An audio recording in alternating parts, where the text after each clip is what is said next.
Bismillahirrahmanirrahim. Assalamualaikum warahmatullahi wabarakatuh.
Alhamdulillahilladzi hadana li hadza wa ma kunna linahtadiya laula hadana Allah.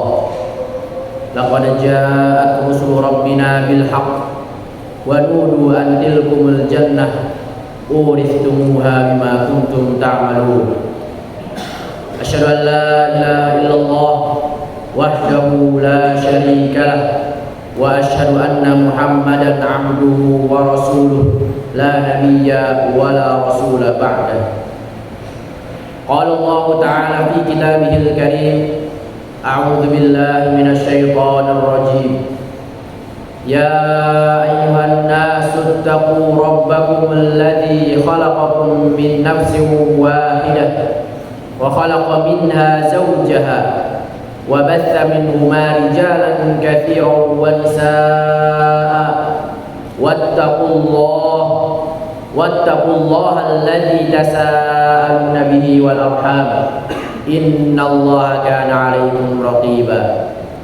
وقال أيضا يا أيها الذين آمنوا اتقوا الله وقولوا قولا سديدا يصلح لكم أعمالكم ويغفر لكم ذنوبكم ومن يطع الله ورسوله فقد فاز فوزا عظيما.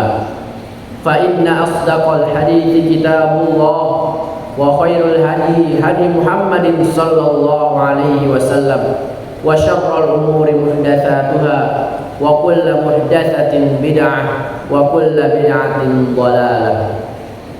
Ma'asyiral muslimin, jamaah sidang Jumat yang dimuliakan oleh Allah Subhanahu wa taala.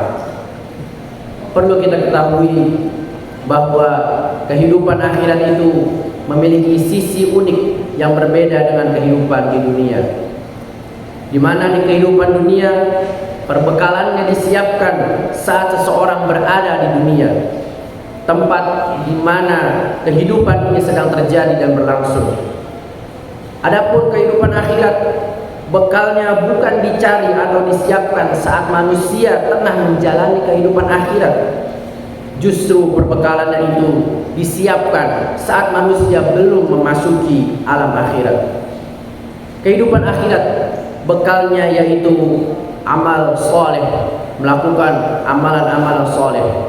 Dan Nabi Muhammad Sallallahu Alaihi Wasallam mewasiatkan kepada kita semua untuk segera, jangan menunda-nunda untuk menyiapkan bekal menuju akhirat.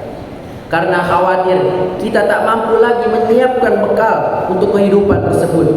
Sebagaimana yang disabdakan dalam hadisnya, Nabi Sallallahu Alaihi Wasallam bersabda, "Badiru bil a'mali sab'an, hal tantaziruna illa faqran munsiyan, aw ghinan mudghiyan, aw maradan mufsidan, aw haraman mufannidan, aw mautan mujziyan, aw ad-dajjal fa syarru ghaibin yuntadharu aw as-sa'ah fas-sa'atu adha wa amar." Yang artinya Nabi SAW sabda, segeralah kalian melakukan amalan soleh sebelum kedatangan 7 hal, yang mana ketika 7 hal tersebut datang, tidaklah kalian bisa melakukan amal soleh lagi. Yaitu yang pertama, kefakiran yang membuat lupa, kekayaan yang melampaui batas, penyakit yang merusak, masa tua yang menguruskan, kematian yang menyergap tiba-tiba, kehadiran Dajjal, kemudian seburuk-buruk hal gaib yang dinanti-nanti, yaitu kiamat, yang mana kiamat itu sangat membawa petaka dan sangat pahit. Ibadallah, jamaah sidang Jumat yang dimuliakan oleh Allah Subhanahu wa taala. Nabi menyebutkan dalam hadis tadi untuk kita segera melaksanakan amal soleh. Jangan sampai kita tunda niat baik dan amal soleh kita tersebut, karena akan datang 7 hal yang akan membuat kita manusia tidak bisa lagi beramal soleh. Beliau menyebutkan yang pertama dan kedua tadi, yaitu fakran munsiyan au ginan mudghiyan, yaitu yang artinya kefakiran yang membuat lupa dan kekayaan yang melampaui batas. Dari sudut pandang rezeki, kehidupan manusia itu beredar di antara 2 kondisi. Dalam satu kesempatan Allah anugerahkan kepada kita kecukupan, memiliki banyak harta, anak-anak yang sehat dan membuat bangga, keluarga yang mendukung, rumah yang bagus, kendaraan-kendaraan yang baik, serta kedudukan dan jabatan dan contoh-contoh yang lainnya semakna dengan kekayaan. Saat manusia berada dalam kondisi ini, waliyadzubillah, hal ini malah berpotensi besar membuatnya menjadi orang-orang yang sombong dan meremehkan orang lain, sebagaimana yang difirmankan oleh Allah Subhanahu wa taala, "Kalla innal insana la yatgha." Ketahuilah, sesungguhnya manusia itu benar-benar melampaui batas. Ar-ra'ahu istaghna, karena dia melihat dirinya serba cukup. Inna ila rabbikar ruj'a, sesungguhnya hanya kepada Tuhanmu lah kamu akan dikembalikan. Sadarilah wahai jamaah sekalian, betapapun kaya dan tingginya kedudukan seseorang, ia akan tetap meninggal dan dihadapkan kepada Allah Subhanahu wa taala. Kita sama-sama menyaksikan tidak sedikit kekayaan dan jabatan itu menyebabkan terjadinya kerusakan individu dan merusak tatanan masyarakat. Mungkin kita pernah melihat ada orang-orang yang miskin. Kemiskinannya tersebut membuatnya tidak memiliki alasan untuk meninggi dan sombong. Ia tunduk kepada Allah Subhanahu wa taala, merasa sangat butuh dengan pertolongan Allah Subhanahu wa taala. Lalu Allah lapangkan kondisinya dari kemiskinan tersebut. Allah buat jalan kesuksesan untuk dirinya sehingga ia menjadi orang yang kaya dan terpandang, lalu ia menjadi orang-orang yang sombong. Dalam kondisi yang berbeda, kemiskinan juga bisa menyebabkan seseorang untuk lupa beribadah kepada Allah Subhanahu wa taala. Seorang yang tidak memiliki harta sementara kebutuhan hidup yang dihadapi beragam banyaknya, lalu ia sibuk berpikir bagaimana menambah penghasilan kehidupannya. Terkadang dia tidak sibuk bekerja, tapi pikirannya dipenuhi dengan beban kehidupan sehingga ia tak terpikir untuk belajar agama Allah Subhanahu wa taala, tidak merasa sempat untuk datang ke masjid, untuk menghadiri pengajian-pengajian dan lain sebagainya. Tidak terbayang baginya untuk memberi sedekah, haji maupun umroh karena kemiskinan yang telah menempuhnya. Orang yang dalam kondisi ini adalah orang yang disebutkan oleh Nabi SAW, yaitu kemiskinan yang membuatnya lupa dari Allah Subhanahu wa taala, lupa untuk beribadah kepadanya, serta lupa untuk menyambung tali silaturahmi dan lain sebagainya. Potret hidup seperti ini juga banyak kita saksikan bersama. Mohon maaf, ada orang yang tinggal di kolong jembatan, mengemis di perempatan, atau korban PHK dan pengangguran. Bersamaan dengan itu mereka tidak sholat sama sekali. Oleh karena itu, jangan tunggu kondisi seperti ini menghadiri kita. Kita dalam kondisi sekarang punya banyak waktu dan kesempatan yang sama dengan orang lain untuk melakukan ibadah dan taat kepada Allah Subhanahu wa taala. Kekayaan bukanlah syarat kebahagiaan, kemiskinan juga bukan syarat untuk masuk surga. Nabi SAW bersabda yang artinya, Jibril pernah datang menemuiku. Ia berkata, wahai Muhammad, Rabbmu menitipkan salam untukmu. Dan Allah Subhanahu wa taala berfirman, sungguh ada di antara hamba-hambaku yang keimanannya tidak akan baik kecuali dengan kekayaan. Seandainya ku miskinkan ia malah menjadi kufur. Dan sungguh ada di antara hamba-hambaku yang keimanannya tidak baik kecuali dengan kemiskinan. Seandainya ku berikan kekayaan, itu malah membuat ia menjadi kufur.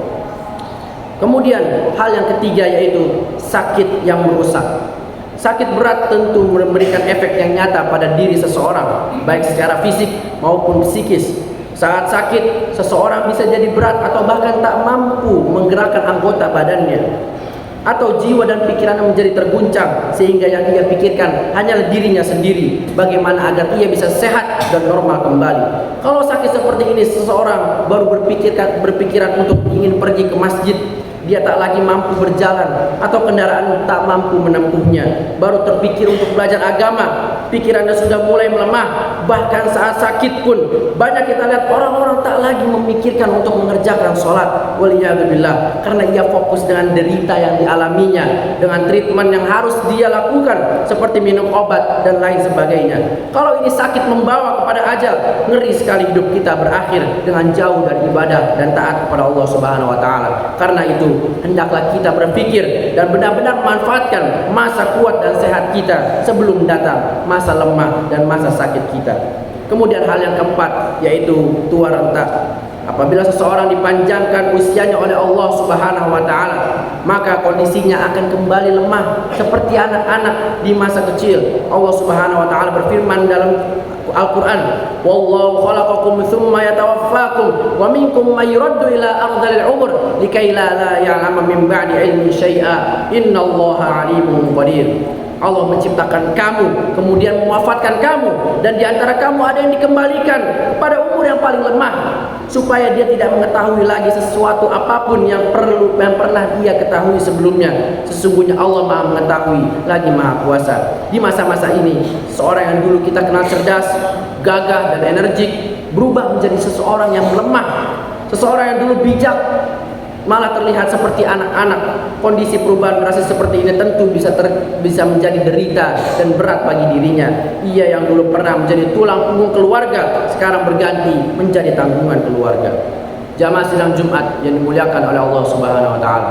Kemudian hal yang kelima yaitu kematian yang mendadak. Sebenarnya kita ketahui bahwa semua kematian itu adalah mendadak, karena tak ada seorang pun yang dapat memberikan kabar kapan dia akan meninggal. Hanya saja sebagian orang memiliki tanda-tanda dan pengantar. Ada yang merasakan sakit, bahkan uban, gigi yang tanggal, dan lain sebagainya. Itu pun termasuk tanda bahwa tidak ada yang kekal di muka bumi ini. Allah Subhanahu wa taala berfirman, "Awalam nu'ammirkum ma yatadzakkaru fihi man tadzakkar wa ja'akumun nadhir fadzuqu fama lidh-dhalimin min nasir." Dan apakah kami tidak memanjangkan umurmu dalam masa yang cukup untuk berfikir bagi orang-orang yang mau berfikir? Dan apakah tidak datang kepada kamu peringatan? Maka rasakanlah azab kami, dan tidak ada bagi orang-orang yang zalim seorang penolong pun. Sepupu Nabi SAW dan ulama umat ini, yaitu Abdullah bin Abbas radhiyallahu anhu, mengatakan, al-umru alladhi a'darullah fihi libri'aban fi qawlih sittuna sana. Usia yang dijadikan batas pemakluman oleh Allah Subhanahu wa taala untuk anak Adam dalam firman-Nya tadi, yaitu 60 tahun. Yang mana ini bukan berarti di bawah 60 tahun itu bentuk kelonggaran dan pembolehan melakukan dosa dan kelalaian. Karena usia berapapun, kematian itu tidak pernah memberikan kabar.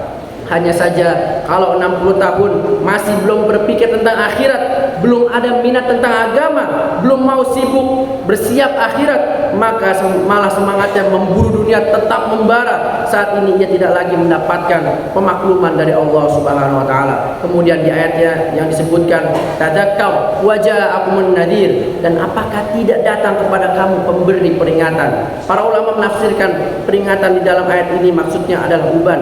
Artinya tidak akan ada manusia yang kekal, rambut hitam pun akan berubah menjadi putih.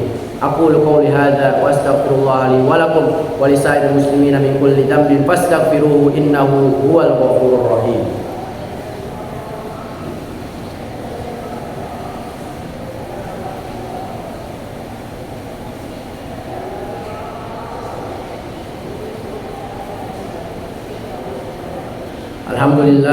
Alhamdulillah ala ihsanih wa syukru lahu ala taufiqihi wa imtinanih, wa asyhadu an la ilaha illallah ta'ziman li sya'nih, wa asyhadu anna Muhammadan abduhu wa rasuluhu ad-da'i ila ridwanih. Salatullahi wa salamu alaihi wa ala alihi wa ashabihi wa awani wa sallama tasliman katsira, amma ba'd.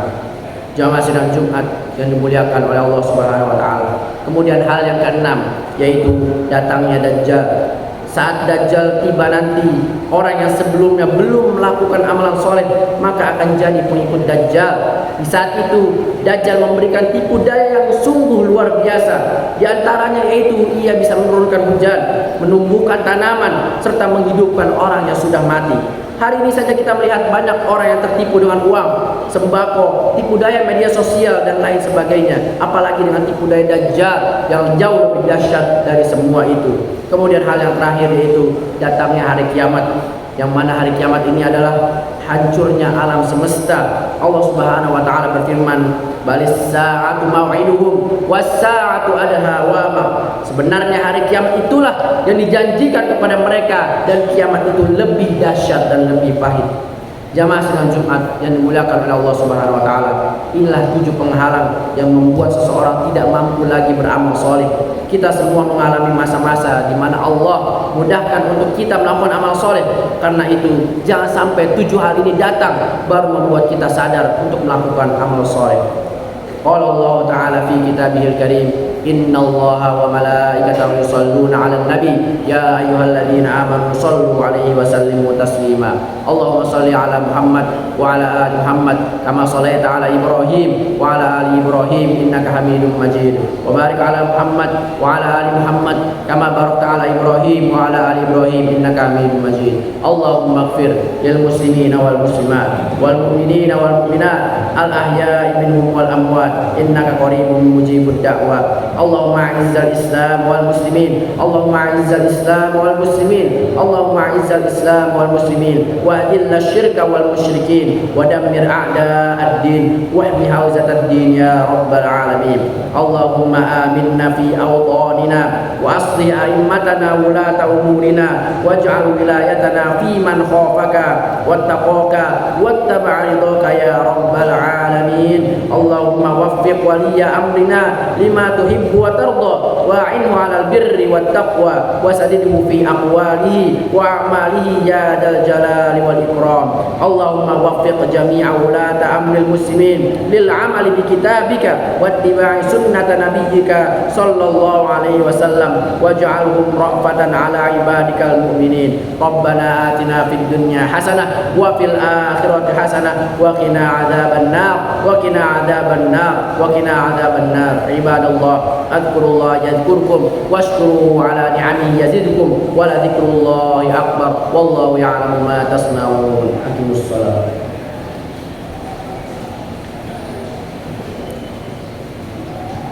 Allahu Akbar, Allahu Akbar, asyhadu an la ilaha illallah, asyhadu anna Muhammadar Rasulullah, hayya 'alas shalah, hayya 'alal